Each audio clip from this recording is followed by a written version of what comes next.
Hay un tema por el que muchas personas preguntan y se refiere a estar muertos, y lo que significa estar dormidos.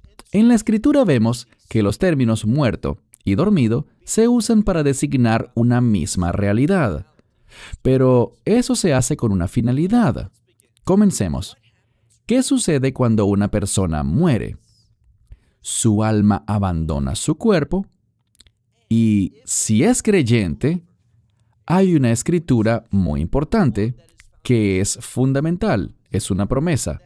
Y esa promesa es que al estar ausentes del cuerpo, ¿y qué es lo que está ausente del cuerpo? El alma. Estar ausentes del cuerpo es estar presentes con el Señor. Y esa es una realidad hoy para los creyentes. Recordemos lo que el Mesías nos dijo. Él dijo que vamos a estar con Él. Por ejemplo, en el libro de Lucas, capítulo 23, el Mesías está hablando con uno de esos criminales que estaban a su lado en la cruz. Y les dice, de cierto te digo que hoy estarás conmigo en el paraíso. Recuerda esa palabra porque necesitamos definir una cierta ubicación. Y esa ubicación es el lugar bíblico llamado Sheol. Sheol es una palabra en hebreo que se refiere al lugar de los muertos. También debemos incluir en nuestra discusión una enseñanza bíblica que nos dio el mismo Yeshua. Me refiero a lo que él dijo en Lucas, capítulo 16, versículos 19 al 31. Aquí hay algo que debemos saber, y es que muchas personas consideran que eso es una parábola, pero la Escritura no la denomina como tal, y normalmente, cuando el Mesías hablaba en parábolas, él le decía a la gente que eran parábolas. Estoy hablando de algo que ha sido escrito bíblicamente en forma de narrativa. Una narrativa es, por lo general, un texto, una forma textual para hablar de la historia, para hablar de un evento literal, no de algo que es alegórico, no de algo que debemos espiritualizar. Y este relato de Lázaro y el hombre rico se enlazará con el otro Lázaro en Juan, capítulo 11, un poco más adelante. Pero en este relato de Lázaro y el hombre rico, Yeshua nos cuenta como una narrativa, es decir, como un evento histórico o literal, lo que sucedió. No debe convertirse en una alegoría, no debe espiritualizarse. Y en segundo lugar, esto es importante, aun si fuese una parábola, asumamos por un instante que lo es.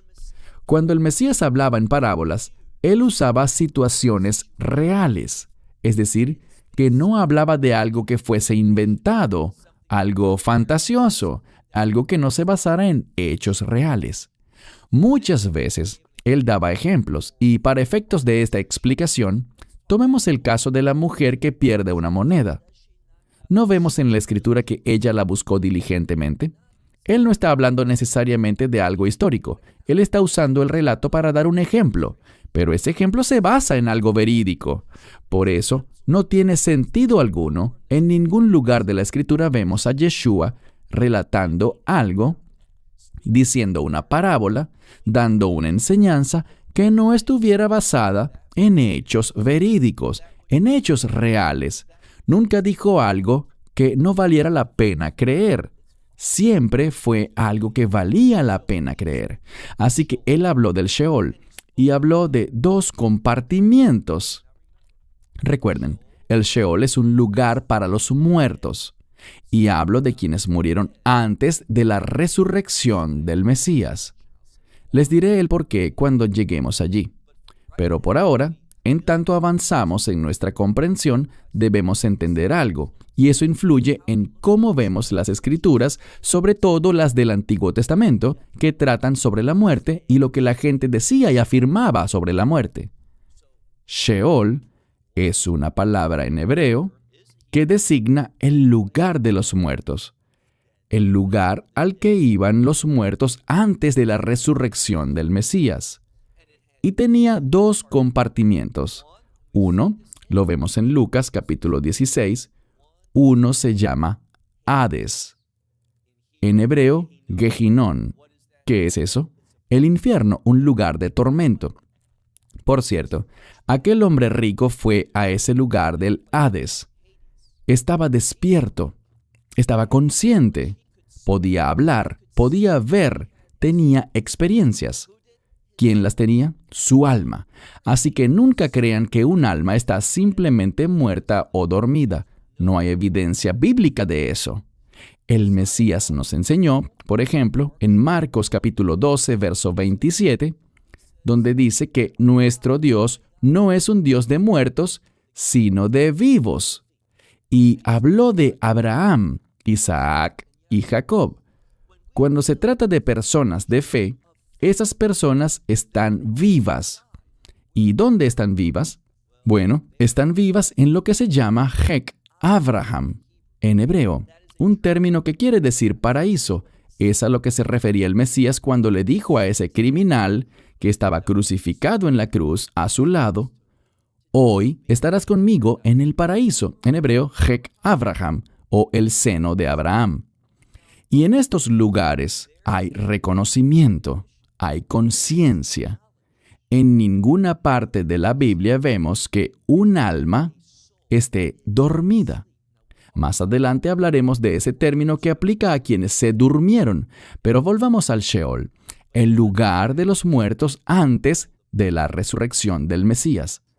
Cuando alguien moría, su alma iba al Sheol. Pero, ¿a cuál de los dos compartimientos? ¿Al Hades, Gehinnom o infierno, lugar de tormento, o al paraíso? Y todo dependía, en aquella época, pues no aplica para nosotros actualmente. En aquella época eso dependía de la fe. ¿Creía esa persona en la promesa de Dios? ¿En cuál específicamente? En la promesa de un redentor. Un redentor basado en el pacto abrahámico. Aquellos que creyeron, que entraron por fe en el pacto abrahámico, iban al seno de Abraham, al paraíso. Los que rechazaron ese pacto, los que rechazaron la promesa de Dios de un redentor, iban al infierno, o Hades, o Gehinnom, el lugar de tormento en el Sheol. Esto es lo que debemos entender. Sabemos, por ejemplo, que en la primera de Pedro, capítulo 3, al ver la primera de Pedro, capítulo 3, versos 19 y 20, se habla del descenso del Mesías al Sheol, al infierno. Y les predicó oigan esto, Él les predicó a aquellas almas que estaban encarceladas. ¿Dónde? En el Hades. Él no las despertó. ¿Por qué? Ellas no podían dormir, estaban siendo atormentadas. Y les predicó a esos individuos desobedientes que habían rechazado la promesa de redención de Dios. Él les habló a ellos estaban despiertos. ¿Y qué más dice la Escritura?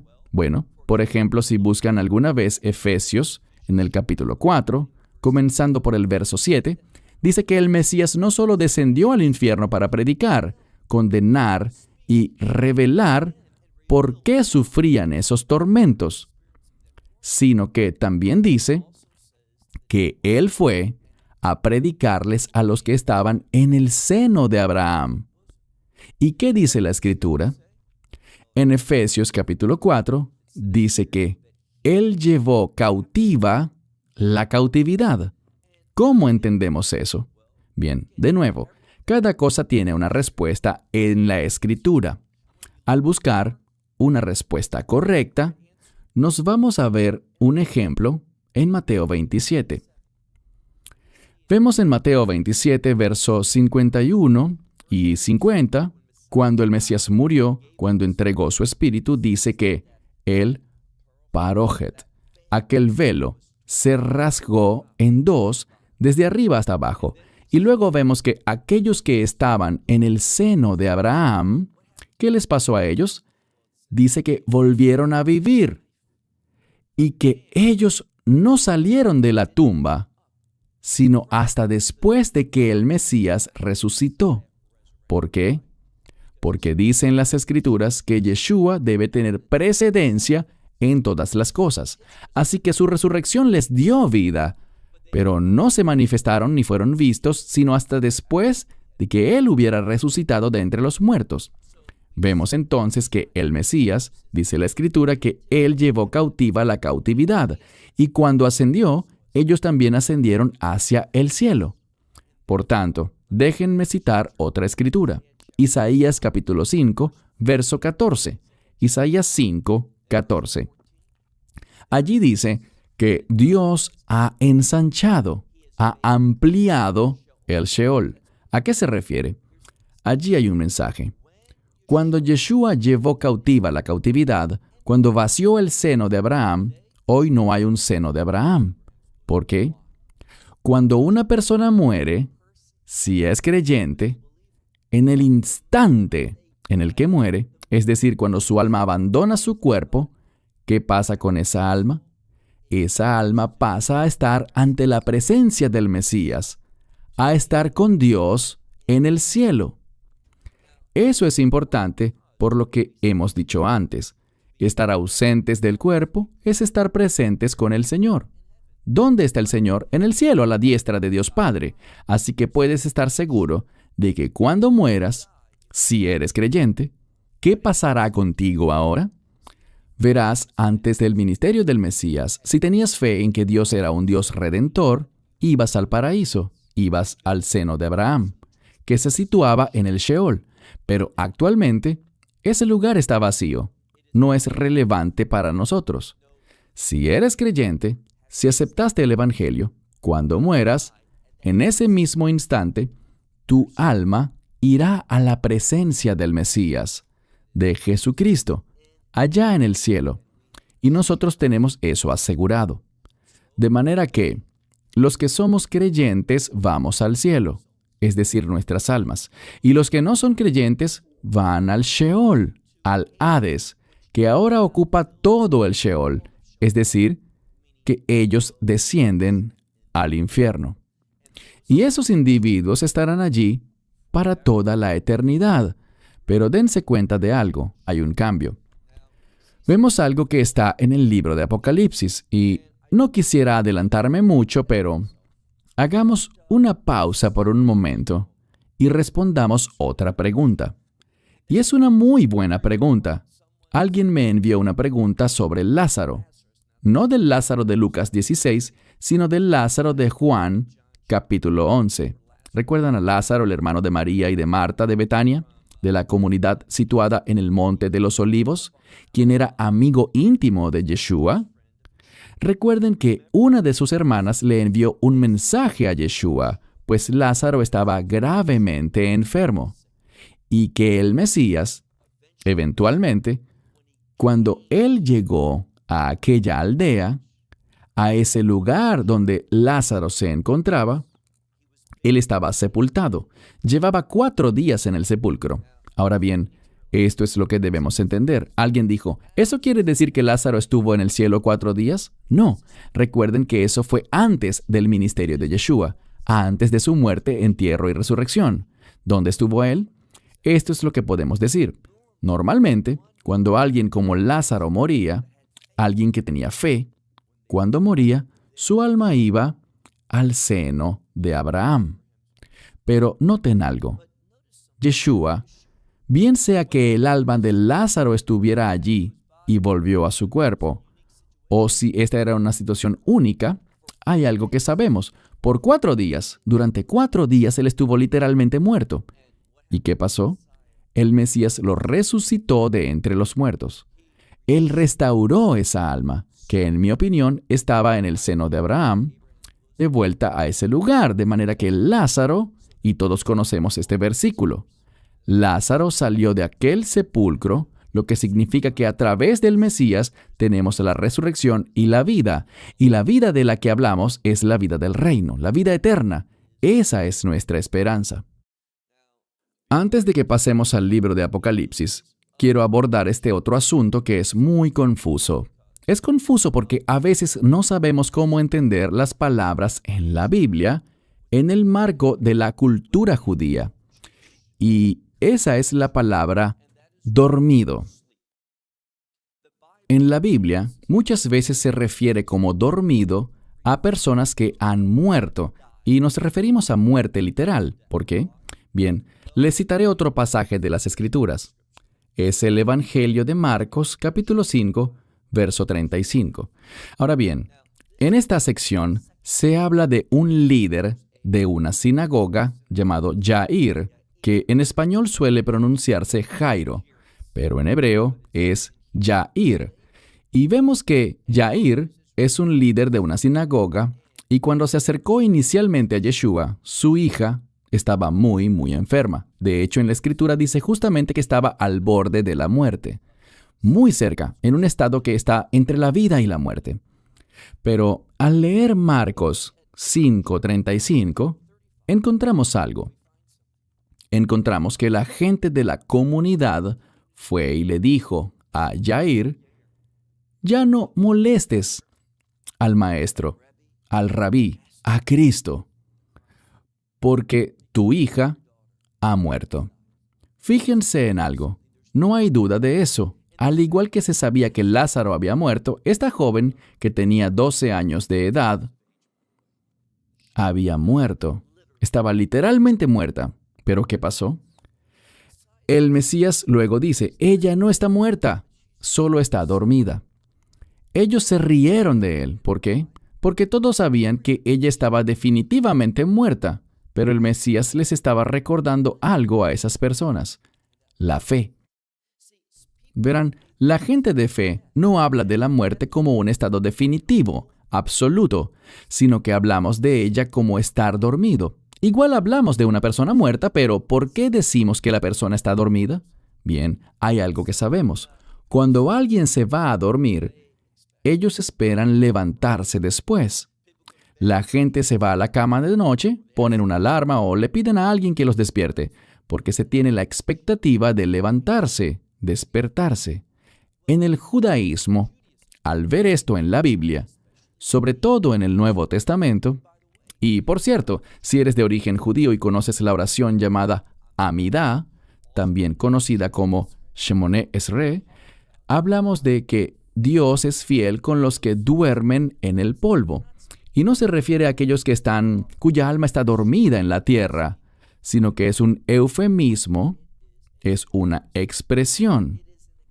Y la naturaleza de esa expresión nos enseña algo. Aquellos que tuvieron fe y han muerto, tienen una expectativa de volver a levantarse, de que no es el final, de que la muerte no es absoluta. Esperamos una resurrección. Con respecto a la resurrección, en las Escrituras hay distintos eventos que hablan de la resurrección o usan la resurrección para definirlos. Uno es nuestra esperanza bendita. La podemos ver o leer en 1 Corintios 15. Es vista como una resurrección, y sabemos esto. Cuando una persona muere en la fe, se elevará en la resurrección. Su alma subirá hasta el cielo. Recuerden ese versículo. Tercera vez que lo diré. Estar ausentes del cuerpo es estar presentes con el Señor. Así que nuestra alma se elevará hasta el cielo. De hecho, citaré otro pasaje de las Escrituras, Eclesiastés, el libro de Cogelet, capítulo 3, verso 21. Salomón preguntó lo siguiente: ¿quién sabe que el alma de los hombres sube arriba y el alma de los animales desciende hacia abajo? Pero hay que tener cuidado con algo. Al tratarse de libros como el de Eclesiastés, en él Salomón hacía muchas preguntas y luego las respondía, pero se trataba de preguntas que se hacía la gente. Así que no hay que tomar una afirmación del libro de Eclesiastés y sacar teología de allí cuando él hacía preguntas o hablaba desde una perspectiva distinta. Lo mismo sucede con Job. En el libro de Job muchas veces hablaban sus amigos y no lo hacían desde la fe. Ellos afirmaban eso que ellos creían, que habían oído, que la sociedad promovía, pero no quiere decir que eran cosas ciertas. Por eso es muy peligroso tomar las afirmaciones de los libros de Eclesiastés y Job. A veces el mismo Job hacía una afirmación basado en una creencia errónea, basado en lo que había oído decir a sus supuestos amigos, y lidiaba con eso. No era un hecho teológico, Él estaba lidiando con algo en lo que la gente creía, por lo que debemos tener mucho cuidado. Pero vemos en el libro de Marcos capítulo 5, cuando Yeshua le habla a Jair, y todos decían que su hija había muerto. Él dijo, ella no está muerta, solo está dormida. Es decir, tengan fe en la resurrección. Sí, está muerta, pero ella se levantará. Y Yeshua les va a dar el ejemplo. Él va a hacer un milagro para confirmar esa esperanza que tenemos de la resurrección. Hay una resurrección cuando morimos siendo creyentes. Al estar ausente del cuerpo, nuestra alma asciende al cielo. Ese es un tipo de resurrección de la cual Él está hablando. Y también sabemos algo más. Hay una resurrección con la esperanza bendita para aquellos que están, ¿qué? Que ya están muertos. Hablemos un poco de esa esperanza bendita y me refiero al rapto. Cuando leemos 1 Corintios 15, y por cierto, si han estado siguiendo nuestro estudio en inglés del libro de 1 Corintios 15, vamos por el capítulo 14, así que en pocas semanas, 3 semanas, llegaremos a ese lugar crítico de 1 Corintios 15. Y ahí se nos enseña que en un abrir y cerrar de ojos, en un instante, con el sonido del shofar, el Mesías descenderá. ¿Y qué ocurrirá? Nos encontraremos con Él en el aire, es decir, en el cielo. ¿Quiénes? Los creyentes. ¿Y qué pasará? Dice allí que los que ya están muertos. Cuando Él habla de los muertos, Él aclara que no son sus almas, sino sus cuerpos. ¿Qué pasará con sus cuerpos? Al morir, el cuerpo se descompone, y no importa qué pasó con el cuerpo físico. Si una persona es incinerada al morir, y según la ley judía no se debe hacer eso, pero esa es una tradición, porque da igual lo que le pase al cuerpo. Puede que el cuerpo lo hayan cortado en pedazos y esparcido por el mundo, que lo hayan metido en ácido o en el fuego, lo que sea. Nada es un problema para Dios. Con Dios todo es posible. Así que en ese momento, sin importar dónde estén tus cenizas, Dios las reunirá en un instante, las reintegrará y serán transformadas en un nuevo cuerpo. Ese es solo el cuerpo. Y las almas que han estado en el cielo, las de aquellos que ya habían muerto, esas almas serán reunidas con un cuerpo nuevo. Y ellos estarán con el Mesías tal como lo estaban antes, y seguirán estando con Él en el cielo. Los que aún estemos vivos, si seguimos vivos en ese momento y aún no hayamos muerto, si aún estás vivo, ¿qué sucederá? Tu cuerpo será transformado en un nuevo cuerpo. Tu alma estará con ese nuevo cuerpo, obviamente, porque aún estás vivo, no has muerto, no ha ocurrido esa separación entre el cuerpo y el alma. Serás transformado y elevado y te encontrarás con el Mesías en el aire, y todos seremos llevados al cielo, donde pasaremos el tiempo que quede hasta el establecimiento del reino milenial. Esto es lo que sabemos acerca de las distintas resurrecciones, pero quería enfocar nuestra atención a Apocalipsis capítulo 20, porque al final del reino milenial hay una resurrección, y esa es una resurrección que es muy similar a lo que leemos en el libro de Daniel, capítulo 12, versículos 1 y 2, donde dice que habrán muchos que despertarán, algunos para la vida eterna y otros para la muerte eterna. Bueno, ese es un hecho. Y los que irán hacia la muerte eterna, sus almas estarán en el Hades, en el infierno. Pero al final de ese reino de 1000 años, serán resucitados para el juicio ante el gran trono blanco. Sus cuerpos no, solo sus almas. Y estarán allí y serán condenados porque todos, sin excepción, los que van al juicio del trono blanco serán condenados. ¿Por qué? Por una razón principal, porque sus nombres no están inscritos en el libro de la vida del Cordero. ¿Cómo haces para que se inscriba tu nombre en el libro de la vida del Cordero? Lo haces al aceptar el Evangelio, al decir sí, soy un pecador, y sí, confío en lo que el Mesías hizo en mi nombre cuando murió en la cruz, y mis pecados fueron transferidos a Él, y por eso Él murió en la cruz, y su justicia fue transferida, imputada a mí. Por tanto, puedo confiar en que cuando muera, iré ante Dios y Él verá la justicia de su Hijo en mí, por su gracia, por su misericordia, por su perdón, y seré aceptable para Él debido a la perfección del Mesías, no la mía. Yo soy pecador, pero mis pecados han sido procesados, han sido quitados, y la justicia de Dios, la justicia de su Hijo, me ha sido dada. De manera que tenemos eso asegurado. Pero los que estarán en el juicio del trono blanco, al final de Apocalipsis 20, todos aquellos que han muerto serán resucitados. Ahora bien, sus almas han sido atormentadas en el infierno durante todo el tiempo que llevan muertos, y van a ser resucitados. Todos van a dar sus muertos. Algunos dirán eso porque dice que el mar, la tierra y todo, tal vez tiene que ver con sus cuerpos, algún tipo de reunificación, pero eso es irrelevante. Sus almas son la esencia. Así que dice que no importa cómo haya muerto alguien o dónde estén muertos, serán traídos todos ante ese juicio del gran trono blanco. Serán condenados y todas esas almas irán al infierno para su último lugar de destino, que es ese lago que arde con fuego y azufre para toda la eternidad.